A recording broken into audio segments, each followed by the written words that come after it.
Yeah, old school. That's what I'm talking about. Listen, this ain't for everybody. Some of y'all need to hear this. I know you're in the trenches fighting, but check it out. I'm gonna put it down like this so I can help the saints understand. Everything you're going through is all part of the master plan. Or what? You thought because you got saved everything was gonna be peaches and cream? You better wake up, son. Don't nothing come to a sleeper but a dream. Faith without works is dead. Read your Bible. You know what it says. He who don't work don't eat. Blackers don't get fed. Yeah, Jesus said he who puts his hand to the plow looks back the same ain't fit. Some of y'all ain't been in the trenches 5 minutes and you about ready to quit. I ain't mad at ya. I'm just hitting you with the real. If you died for me and I was still tripping, now how you think that make you feel? Check this out. Deep game. This here's deep. Some of y'all ain't sawing nothing but you started trying to reach. But unto him who is able to possess your fathers by his glory. Struggles might be part of your testimony, but it ain't the end of the story. Now the point is this was prophesied way back in the day. Choir, sing your hook right here and see if the church can relate. I know we can make it. Oh, we can make it. I know good and well. God can work it out. He'll work it out. Work it out. Yeah, he'll work it out. I know we can make it. We can make it. I know good and well. God can work it out. Yes, he can. Yes, he can. Yes, he can. Yeah. Thinking not strange, the fiery trials wanted to try you. You say, why you? But your church say, what would Jesus do? Why you asking if he ain't trying to do what he's saying? He told you he was going to have tribulations, but you thought he was playing. 1 minute you tell him how good God is and can't nobody beat the talk. The next minute you're backsliding so fast, it's like you're moonwalking. Oh yeah, I'm preaching to myself because I ain't no better.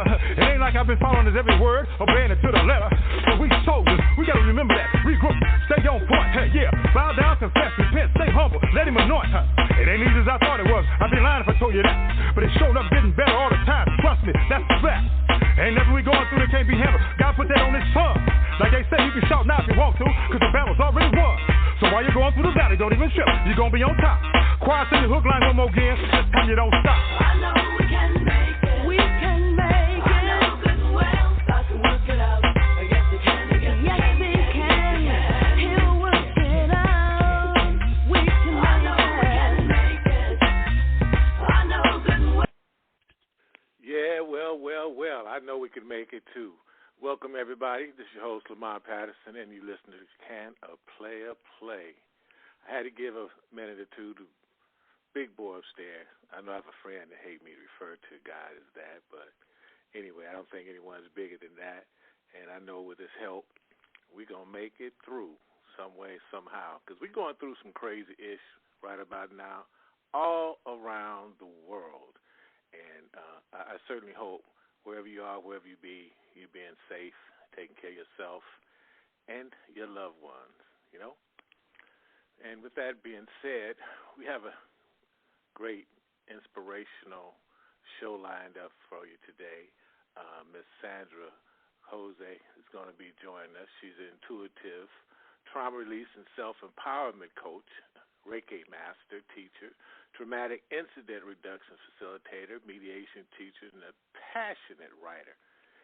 Yeah, she's an author. Have a book coming out real soon, and she has an amazing story to share with everyone, you know, and I definitely got some questions for her and some comments and a couple of things she said that really touched me that I really want to talk about.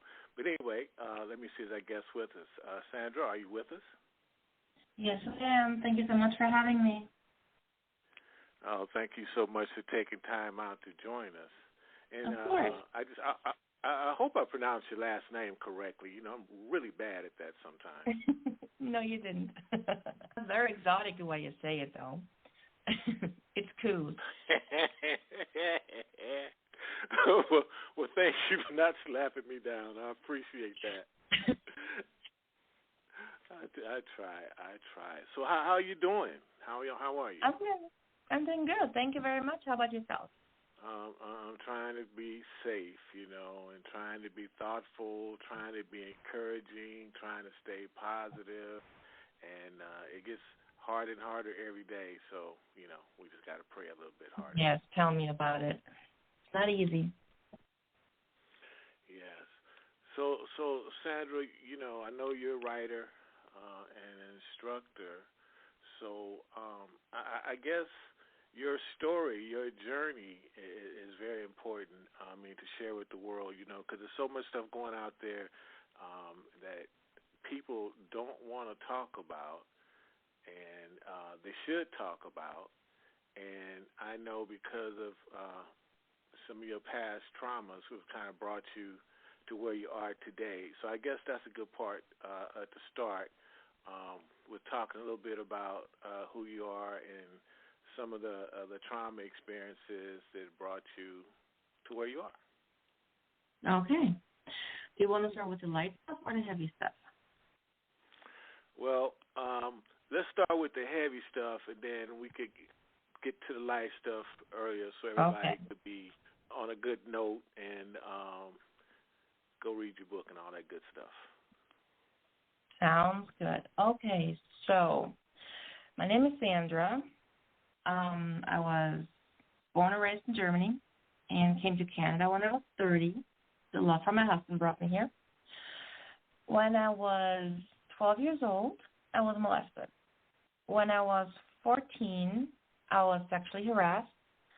When I was from 16 to 17, I was bullied in school. When I was between 19 and 25, I was sexually assaulted multiple times. When I was 21, I was sexually harassed in the workplace. When I was 22, I was raped. And when I was 24, I was dismissed by my psychologist with the word that he believed I already worked through it all what he was supposed to do. That's the first part of my story.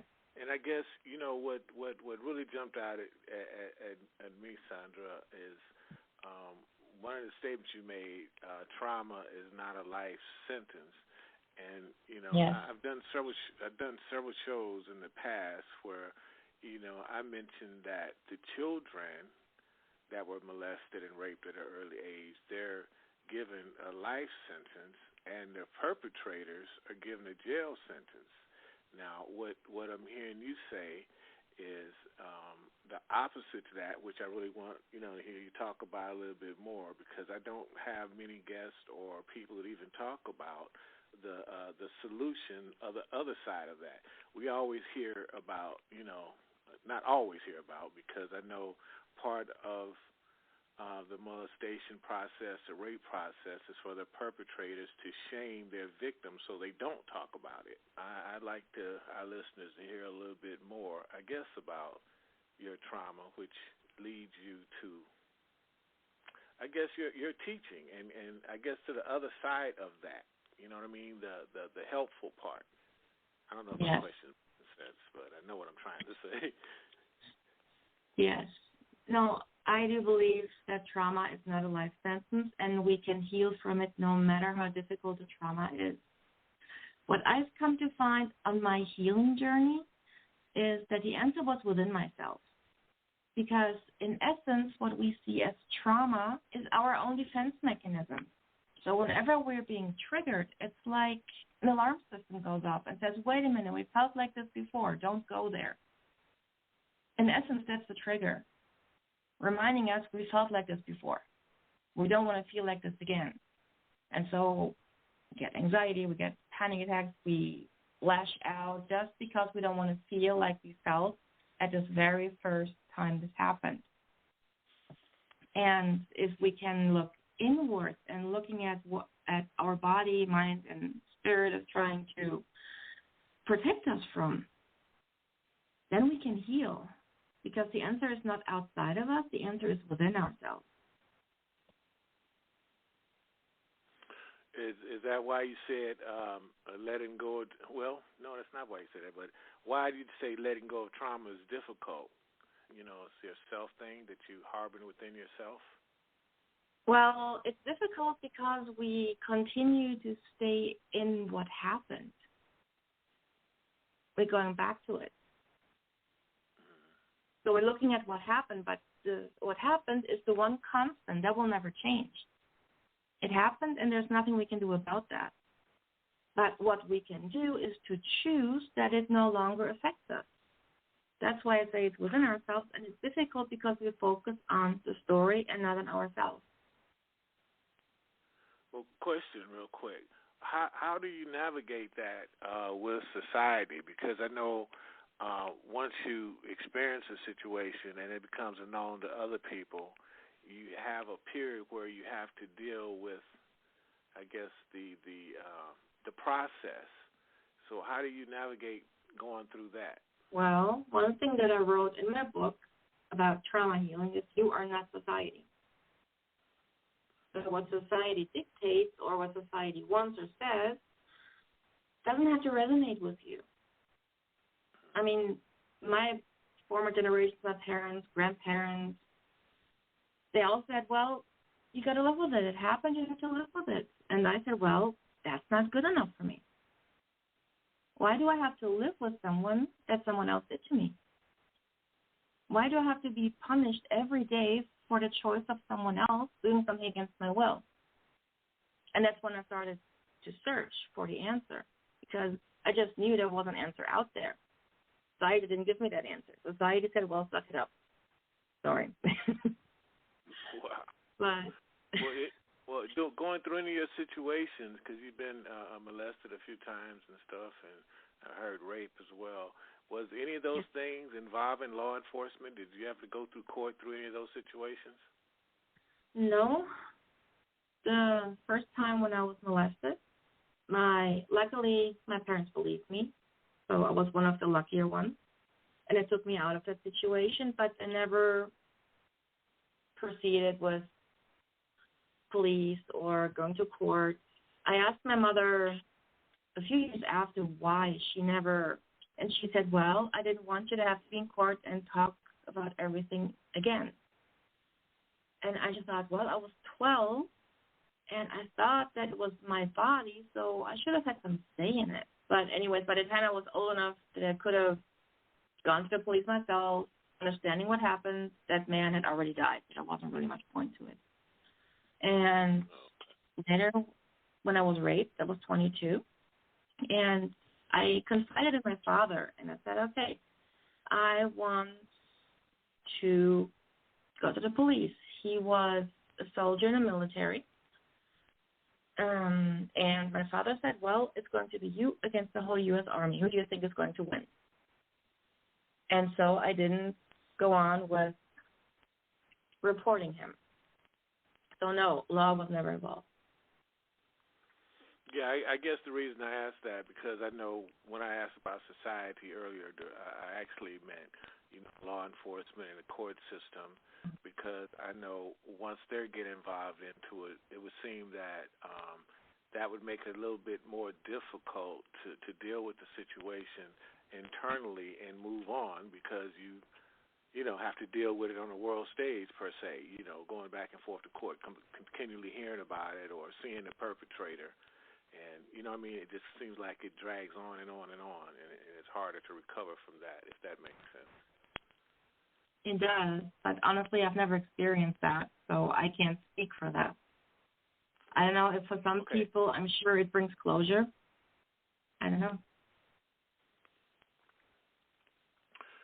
Okay, well, it was just a question that popped into my mind, because I just know how the system and society works sometimes. They don't really, they try to help, but the question remains, who are they really helping?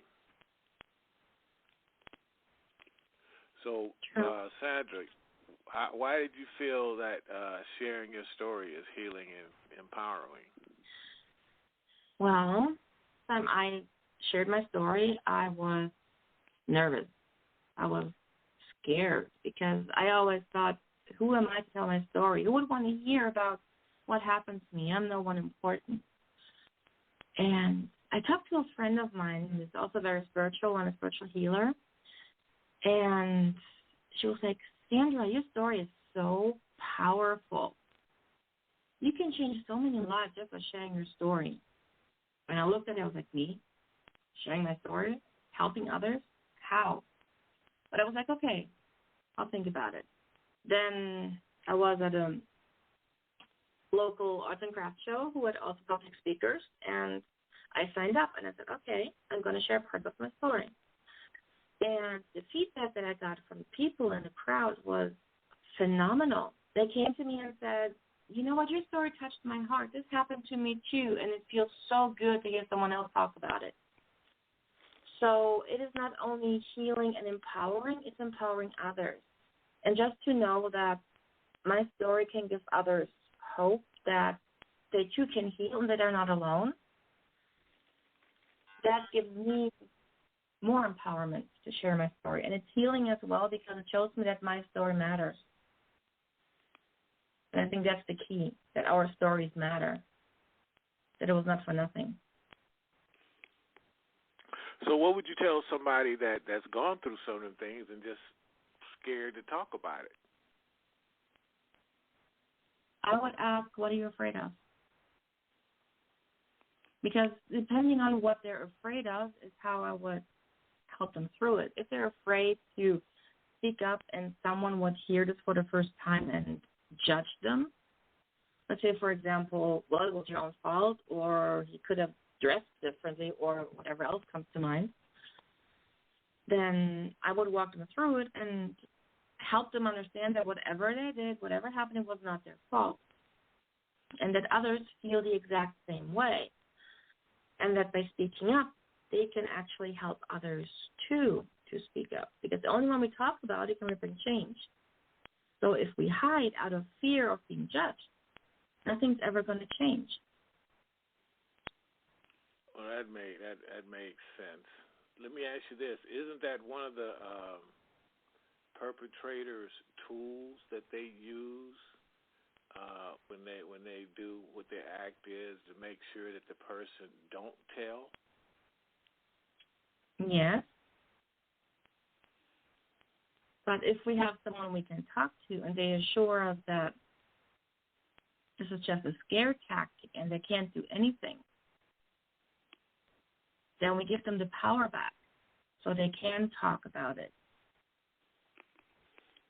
Question only because, in the last year, I've been told by several associates of mine that they've had, a similar experience. They were molested at a young age and don't seem like people know about it, or the people that did know about it, wasn't very supportive and didn't really do anything about it. And I tend to wonder, where are they at now totally, mentally, as a result of that? So that kind of brings me back to you again in your healing and stuff and how you overcame the trauma. So full circle. Okay. Well, in terms of support, I didn't have much. But today that I've been through the whole healing process, I understand why. Because however people react, most of it stems from their own trauma that they don't acknowledge. And so they can only give us the support they're able to give from their mindset. My mother did the best she could by taking me out of the situation and then never talking about it anymore in hopes that I would forget. That was all she could do from her point of view. Now, on someone else may be too afraid to speak up because they never spoke up about their own trauma.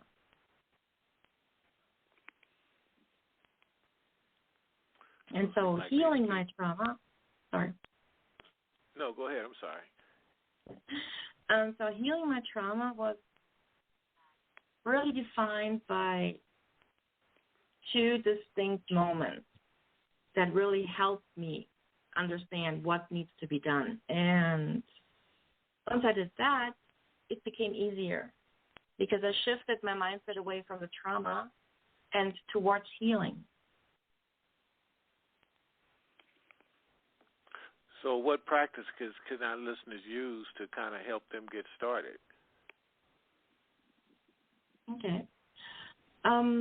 If listeners are very spiritual and open to spiritual practices, I highly recommend a quartz crystal because that was the first item that a friend gave me to heal, and it has really helped me. Now, if you're not open to spirituality, perfectly fine. Then I would suggest journaling, writing down whatever pops into your mind and release it. So in essence, imagine that all your thoughts, your emotions, they're like a big yarn ball that's inside your head, and it's all tangled up like a little kitten that just plays with it, like knots and everything. That's all the emotions, the thoughts, and the thought process. And by writing it down on paper, you're releasing those thoughts. You can basically see the yarn ball going from your mind through your arm into the pen and out onto paper. And this is very healing because you're releasing things you normally only think about over and over again. But if you write them down, you don't have to think about them anymore as much. And that's very healing. And it's gentle. Okay. Also, I know I mentioned earlier that I always have a problem pronouncing this word, Reiki Master. Reiki Master, yes. Yeah. Tell us a little bit about that. Okay. Well, Reiki is a name called for life force energy, which means the energy around us, the energy within us. It's based on the belief that everything is energy, and if we are, let's say we're having pain, we're sick, we're stressed, we're anxious, there's an imbalance within us on the energetic field. And if we can balance the energy, then we can bring healing into our body, in essence. So basically what it means, if you have trauma, it is not only on the physical, mental, emotional level, but also on the energetic level. And if you draw out the energy of the trauma, you release the trauma itself and can bring healing very gently by releasing the energy of it. Well, that's definitely leading into my next question that you just answered it. How did that tie into the trauma release? Yes, Reiki works on all levels. It works on physical pain, emotional pain. It works on stress. It works on anxiety, on depression, anything, because everything starts with energy. That's what we believe in Reiki. And so when we work on the energy, we can bring everything back in alignment.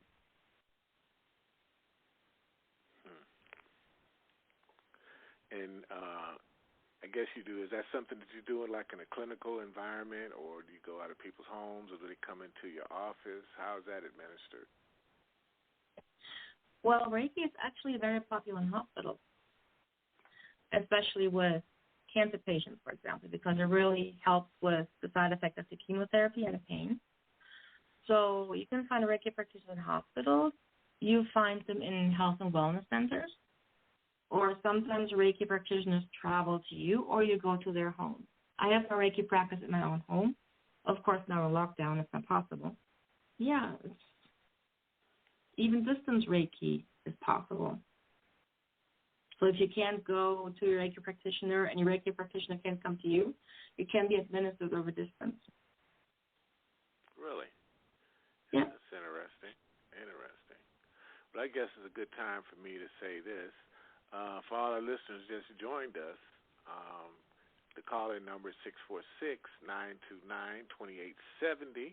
Press number 1 on your phone if you want to join the conversation, or if you have a question, come on with it. We'll definitely let you in and let you ask your questions.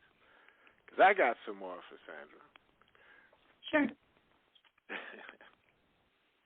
What is an emotional hangover in your opinion? Because I think everybody in America is having some of them right now. So how do you describe it? The emotional hangover.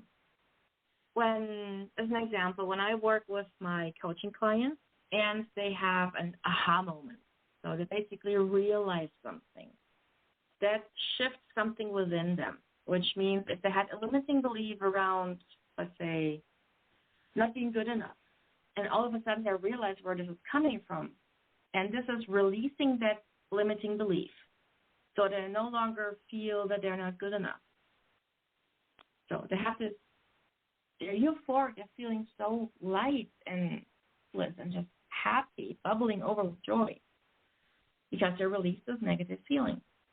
But this negative feeling has others attached to it from years and years of buildup. So a day or two after they had this huge aha moment, this huge revelation, they feel totally down, depressed, like doomsday mood, because all those emotions that were attached to that limiting belief are coming out of the body to be released. And that's the emotional hangover. it's just a good one. Still, you feel really down, but only for a little while. The emotions come up and leave. So, and when someone has an emotional hangover, it's very important to just allow the emotions to be what they are and just let them come up and go. They go by themselves. They're just coming out, and it's like you're cleaning house, in essence. That's an emotional hangover. Well, how often do people normally have these? Whenever they're clearing, I always know that when I have a little piece of the puzzle and I'm feeling totally happy and excited, I already know, okay, the next couple of days I'm going to feel like crap. And I say, all right, whatever comes up, let it be as it is. And I allow my emotions to be what they are, because emotions are nothing bad or good. Emotions are emotions. We all have them. And so, yeah, it's important to really allow ourselves to feel however we feel. However we feel is never wrong. Because that's just how you feel. Exactly. And there's nothing wrong with that. I definitely get it. I get it. What other question? I have something else. You mentioned what has a paper cut to do with the trauma. Explain that. Yes. This is kind of like a theory that I've done a little further. So when we have a letter that we have been so excited to get, and we just rip it open to see what it says, and we get a paper cut, we are annoyed by it, right? Because a paper cut is annoying. So we just hold it under running water, and if it's really bad, we get a Band-Aid. So, and then we don't give the paper cut another thought unless we have to chop onions, because then it really hurts. But otherwise, we don't care about a paper cut anymore. And it can heal, because that's what our body does. Our body is self-healing. So, now, but when we think about a paper cut, in essence, what happens is the paper cut the finger received trauma by the paper. So it's our body what reacts to the paper cut. That's the same as the trauma from sexual abuse, for example. Then we would be terrified of ever touching paper again. We would be so scared of getting another paper cut, but we're not, because we know the body is self-healing. But the body does not care whether it's a paper cut, a broken bone, a new kidney, or emotional trauma.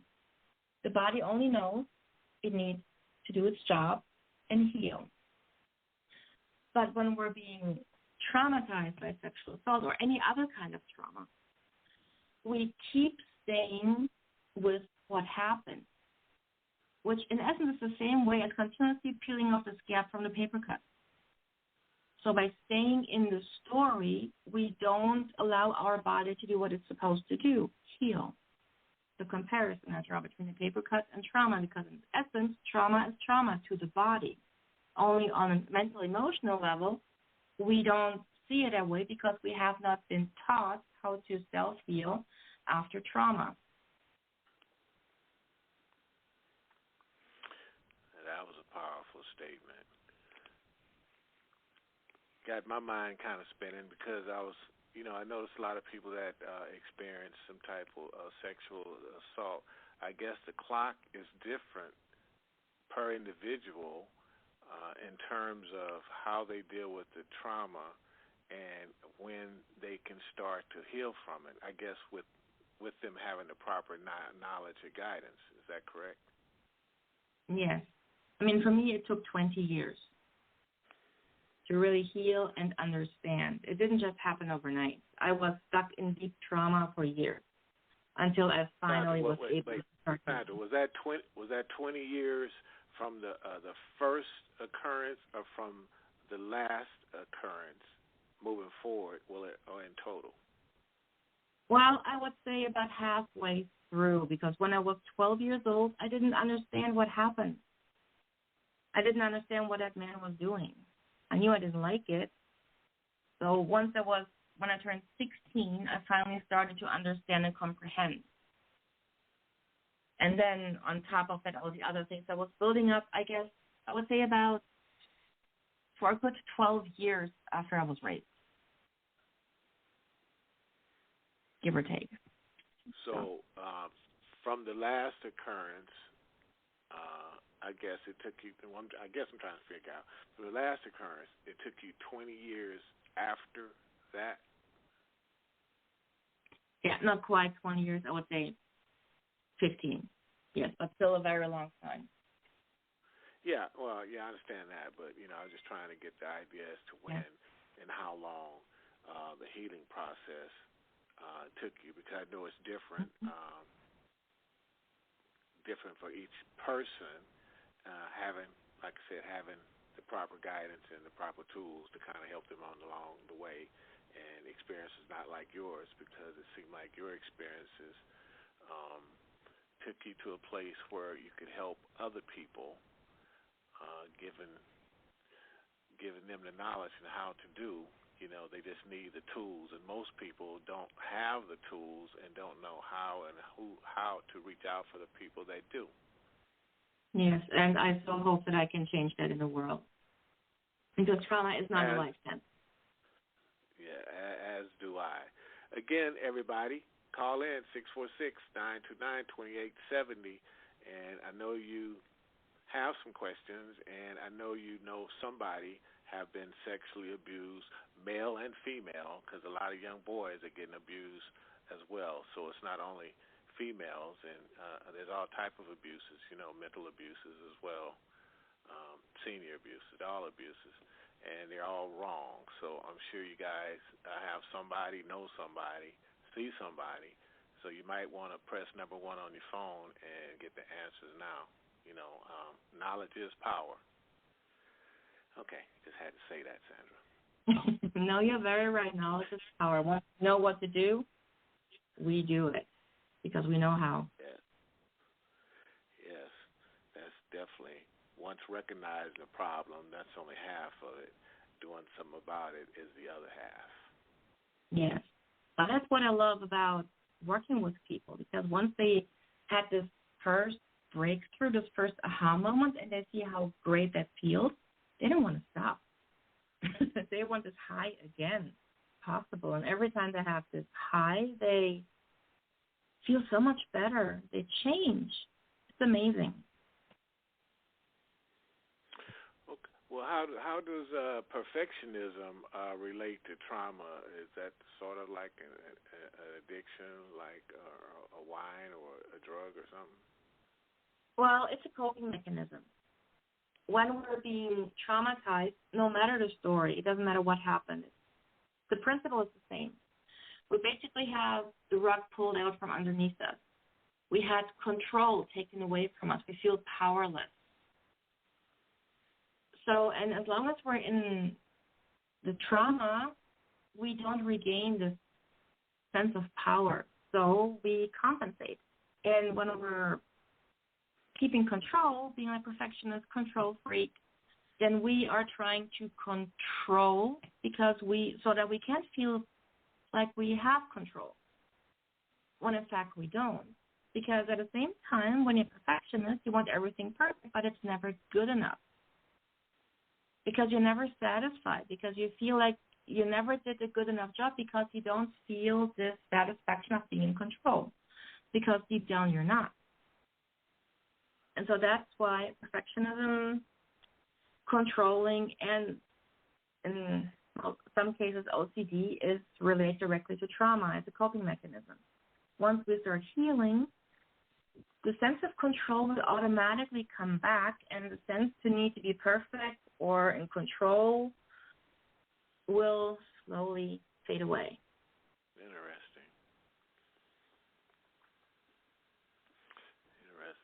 I guess it does make a sense, too. So a lot of people that have endured some trauma are really good at some other things that they do. Mm-hmm.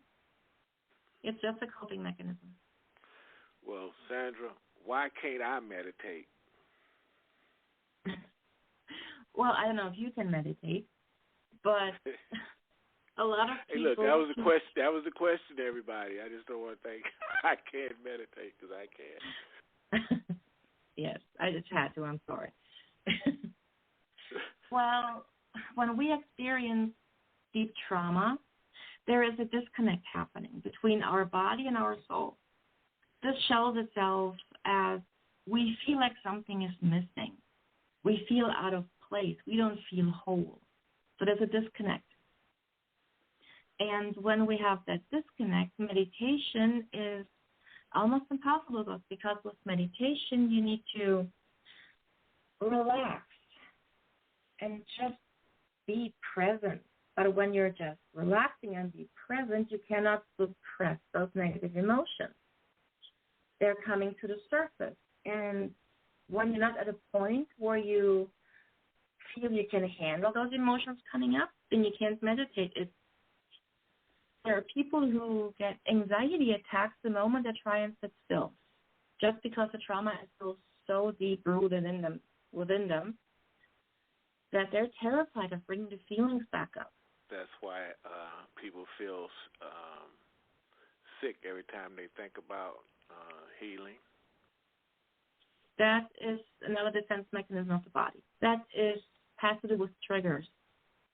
Because we're trying so hard to suppress, and we don't want to feel what we felt when it happened, so we're suppressive. And so whenever we only think about trauma, it's a response from the body to say, nope, we're not going to go there. And that's the nausea. I have this a lot with my clients. It's very common. So your book, it's not complete yet. It'll be out shortly.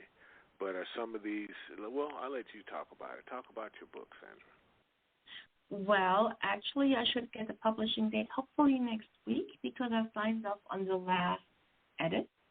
The cover is beautiful. So if all goes well, it should be published next month. And the title is Journey to Yourself? Yes. Journey to Yourself is the title of my trilogy. And book one, How to Heal from Trauma, is the one that is now going to be published. And in this book, I talk about my story, of course. But I also talk about my aha moments, how I overcame it, what changed, and what has to happen for us to heal our trauma. So I really give sizes and journaling prompts and even go so far as into meditation, spirituality, because it's a part of who we are. Of course, I try and explain it in a general way so that people can get a little more acquainted with it. So it's really a book that helps people to really hands-on start their journey towards trauma healing. Okay. I don't know why people aren't asking questions because I know they want to ask a whole bunch of them because I still do. So in your book, it's a very difficult subject.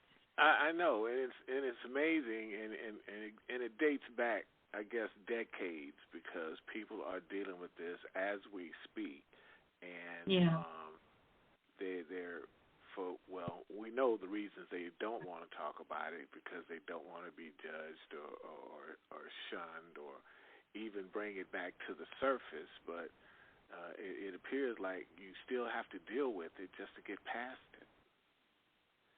Yes, but the thing is, once you understand the key of releasing it, it actually becomes easy because trauma is so terrifying because we don't want to go back to how we felt.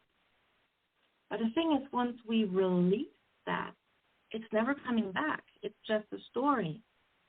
Oftentimes when I talk about my story at events or wherever, it feels like I'm talking about someone else's because I have no emotional connection to it anymore. There's nothing suppressed, nothing is coming up. I can feel whatever I want to feel without fear of anything coming back up. And this is so beautiful.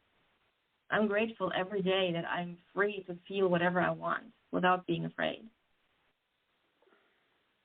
Sandra, during your journey of healing and recovering from your situations, did you have any intimacy issues with your husband moving forward? Yeah, there were times when I felt almost disgusted when he was trying to touch me, and I pushed him away and said, I can't right now. Now, I'm glad I have a very understanding husband, so that was never an issue. But I felt bad because I didn't want this. And it really took healing and releasing the rape and possible. Right now, I don't have any issues anymore. On the contrary, now I'm more interested in my husband. So it's quite the opposite. Well, I guess I brought that up is because, I've heard and been told by other females that's been assaulted that they had, issues dealing with a relationship after that because they didn't want they didn't want to be touched. Mhm. Well, the reason is because the body also remembers.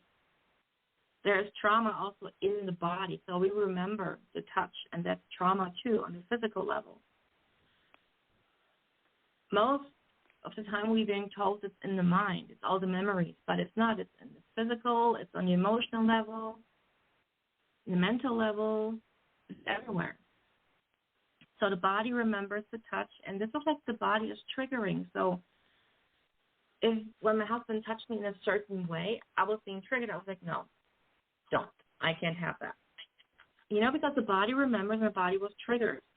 But all this can also be released, just like emotional trauma. It's the same way. You can release it. Okay, well, Sandra, you mentioned that the right treatment is out there. How would somebody know what would be the right treatment for them? Well, trauma healing has no one-size-fits-all approach. We're being told that we should go to see a therapist, which I think is a great first step. But it's not right for everybody. If the trauma is so deep, like let's say on a physical level, and it's mental and emotional all at once, and they can't really release because sometimes it's too deep, they have to look for a different approach. Now, what is very popular is EMDR, eye movement desensitization treatment, which is trigger release. And it's, from what I heard, very good. I've never had that. But sometimes it's also not good for people then, because for some people, the trauma still remains because the trigger hasn't fully been released. So there's so many other modalities, like what I do, for example, is traumatic incident reduction, which is very similar to EMDR in the sense of trigger release. But in TIR, we are being trained to really continue the session until we see the change in our client that the trigger has, in fact, been released. Or you could try more spiritual practices like EFT, tapping. You can try Reiki. Yoga is wonderful to release trauma if it's done correctly. There's so many treatment options out there. So what I would suggest, if someone doesn't get really great results with therapy, think outside the box. Just look trauma healing and see what else is there. And if you resonate with it, try it out. If it doesn't work, try something else. But never give in. The answer is out there. I think if I had dealt with any type of trauma in my life, I think I would want a therapist such as yourself. For somebody that have walked the walk, you really know what it is. Yeah. So I would be more passionate about listening to you, instruct me as what to do, as opposed to a therapist that just can give me what they read out of a book. Not to say that they're not good. Not to say that they're not good understanding what they read out of a book, but they haven't walked the walk or talked the talk. You know what I mean? Well, and the thing was, what's different between me and a therapist, I'm a coach. I was contemplating going into psychology, but I was like, no, I don't want to go by the book. I want to design my sessions the way it's the most helpful for my clients, which was the main reason why I chose to be a coach. And also, I don't really like this distance between therapists and clients, I mean, I don't tell them my life story, no, but I allow them to get a little closer to me so that they feel comfortable. You know, I always say I'm an open book. Ask me what you want to know. So because I feel that this level of trust and, well, I wouldn't call it intimacy, but knowing the other person is so vital, especially when you talk about trauma, something so personal. You have to trust that person in order to be able to open up and feel good about it. And that's why I think for most people who don't feel they get the satisfaction or the help out of therapy, it's the distance. How about is it a trust factor there as well? Yes. For me, I have to make sure that my clients really trust me, because if they don't trust me, they don't feel comfortable opening up to me. And I want them to open up because my highest goal is to help them finally release their trauma so they can feel amazing. So for me, trust is very important. Well, I would think so, because if people don't feel like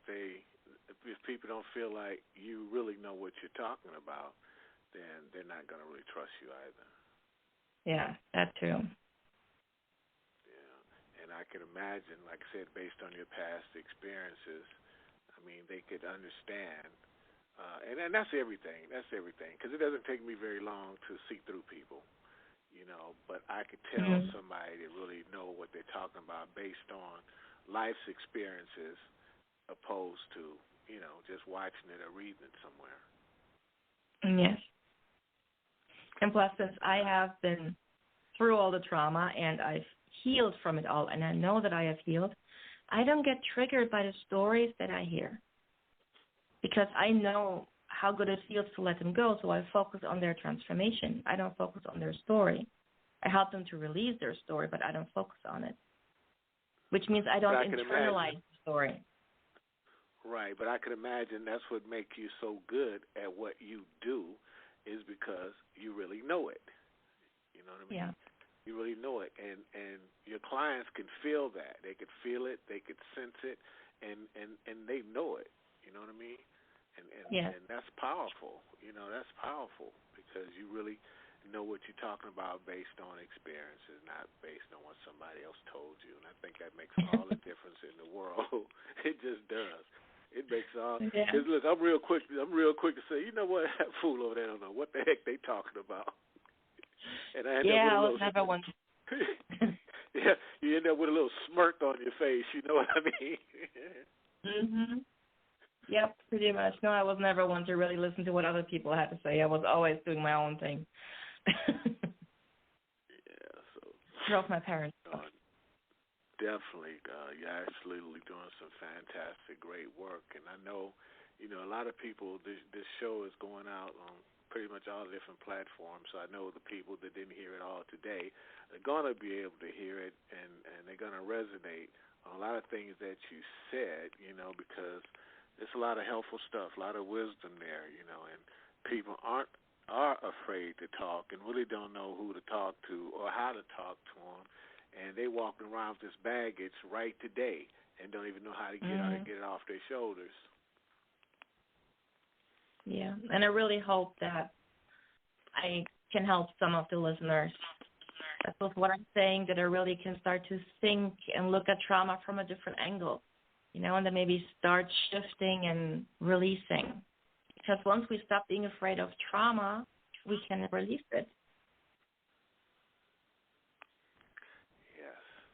So important, because you have to really love yourself before you can love somebody else. That's very true. Definitely got to do that. So, Sandra, are you doing any tours or any speaking engagements around town? Not yet. It's in the works. I mean, I have spoken at small events here in town, but I'm hoping that once my book is out, I have something to show for and have a better chance of really spreading my message. So I'm looking forward to that. Well, you're definitely getting your message out all over right about now because people are going to hear this message. That's wonderful. So you mentioned you had the first part of your book is a trilogy, and then there's going to be a 2 and a 3? Yes. Well, the second one I started working on, it's called Journey to Yourself, How to Unbecome Who You Were Taught to Be. So in the second one, I still talk about trauma, but a little lighter. So about, let's say, what we were brought up to believe, what our parents taught us that is now hindering us. For example, I was brought up with the belief self-pride stinks. So being proud of yourself is bad.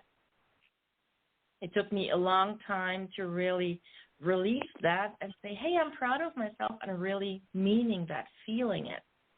Because before I felt like it's nothing. You know, like I accomplished something, awesome, moving on to the next. So I didn't celebrate myself for my accomplishments.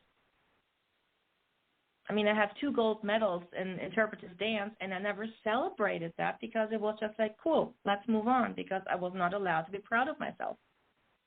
Wow. Well, what was the reason for that? I mean, do you have any idea? Germany post-war? Yeah. Oh, okay. Keep your head down.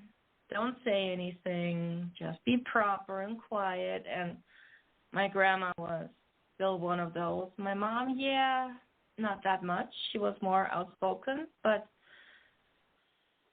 it was, post-war Germany. That's where most of it is coming from. Okay. Understandably so. Oh, wow. Yeah. So when I talk about... No, I was just saying, wow, because I could hardly imagine, because I probably would have been assassinated early on. Yeah, me too, the way I'm talking now. Wow. That's amazing. History, it's on the past. Well, you're great now. Thank you. And you can definitely take pride in your accomplishments, you know. Most of the time, yes. Sometimes it still creeps back into my mind and I have to remind myself, but for the most part, yes. So I'll definitely celebrate the moment I have my book in my hand.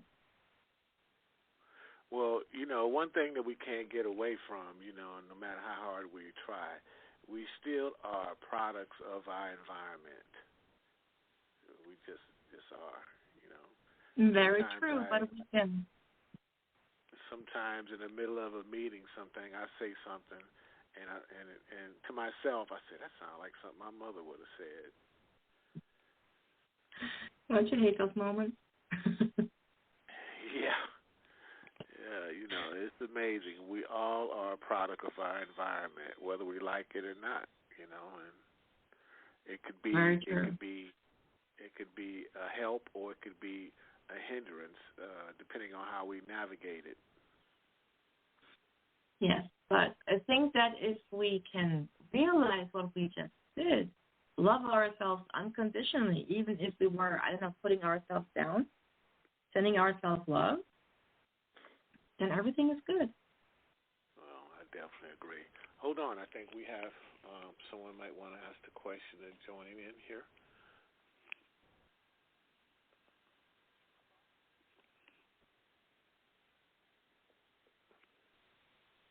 (317), you're on.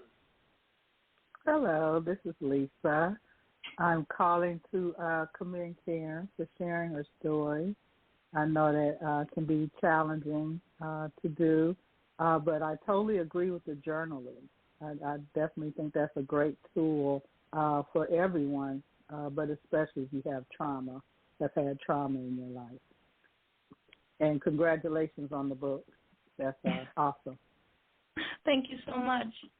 And I'm glad you agree with the journaling. I think it's a wonderful method to release. Yes. It lets you see the cycle of how things continually come back around. You do the same things over and over. So it helps you recognize that you are in a cycle. That's very true. But once you see the cycle, then you can't actually release it because you see what you're doing seeing it in front of you. So Exactly. good luck. I wanted to say good luck to you on your book. I know it will be great. And speaking of positive, when it happens, when you get that book, it's going to be amazing.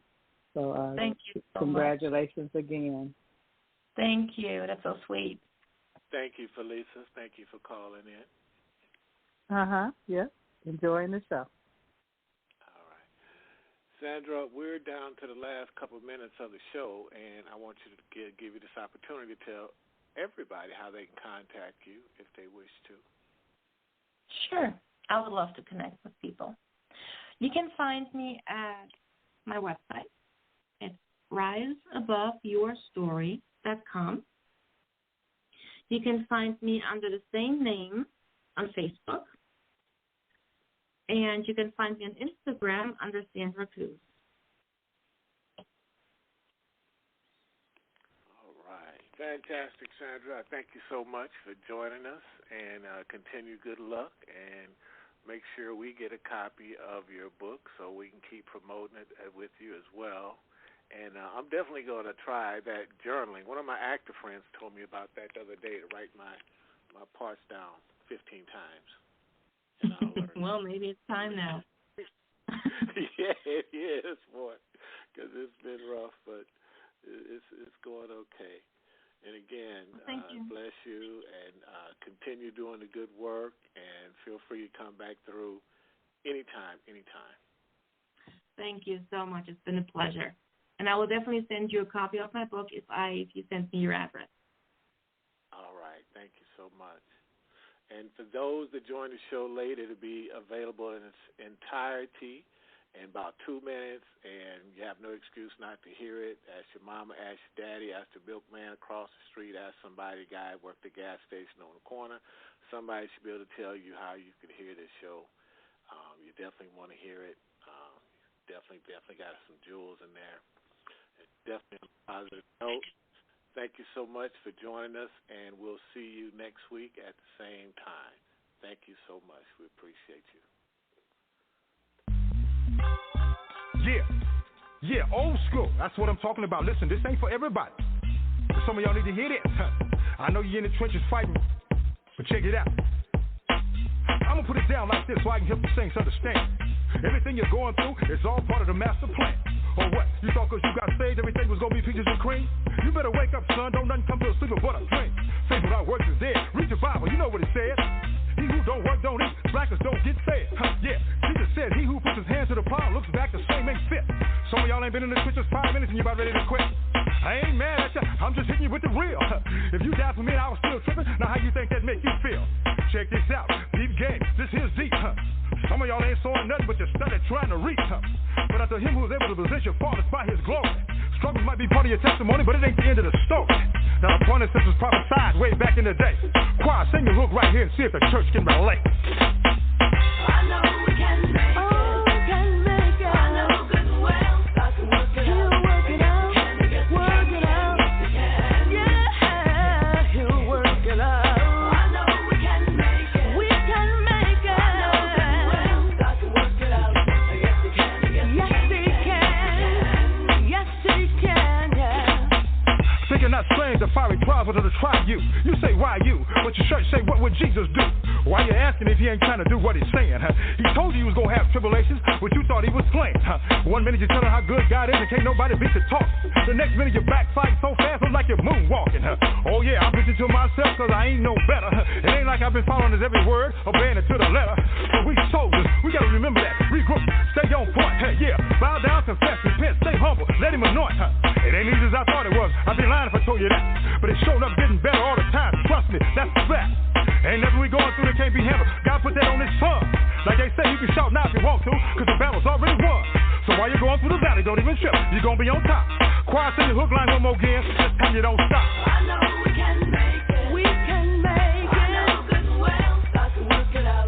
Yes, he can. Yes, he can. He'll work it out. We can make it. I know good and well. God can work it out. Yes, he can. Yes, he can.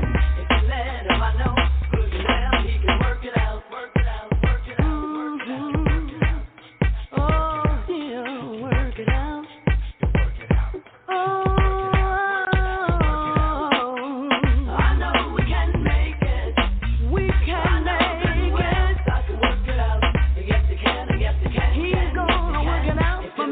him, I know good and well he can work it out.